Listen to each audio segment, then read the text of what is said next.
Welcome to defence 72। आज का ये अपडेट है S-400 स्क्वाड्रन डील के रिगार्डिंग।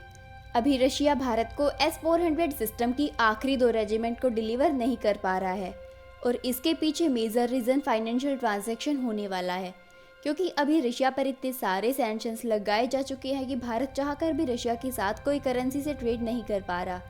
पहले डॉलर से ट्रेड होता था, लेकिन यूएस के सैंक्शंस लगने के बाद हम यूरो में ट्रांजैक्शन कर रहे थे। लेकिन रिसेंटली रशिया और यूक्रेन के बीच जो लड़ाई हुई, उस रीज़न से रशिया के ऊपर यूरोपियन यूनियन की तरफ से मल्टीपल सैंक्शंस लगा दिए गए थे, जिसके बाद रशिया से यूरो या और किसी भी करेंसी में ट्रांजैक्शन करना बहुत डिफ़िकल्ट हो गया था, जिसकी वजह से आखिरी 2 S-400 रेजिमेंट को भारत को डिलीवर करने में रशिया को परेशानी हो रही थी।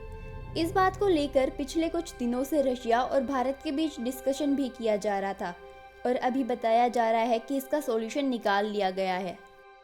हालांकि अभी रशिया के साथ फाइनेंशियल ट्रांजैक्शन नहीं हो पा रहा था, लेकिन फिर भी भारत और रशिया के बीच जो ट्रेड रिलेशन थे उसमें कोई प्रॉब्लम नहीं आई थी और अभी तक भारत और रशिया के बीच ट्रेड चल रहा था।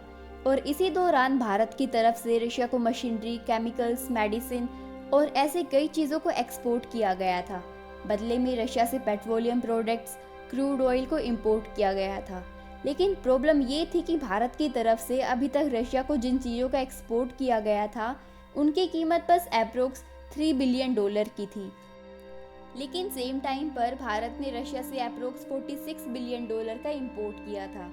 तो भारत को अभी रशिया को $43 बिलियन पे करना है, लेकिन हम किसी भी करेंसी में इसको पे नहीं कर सकते।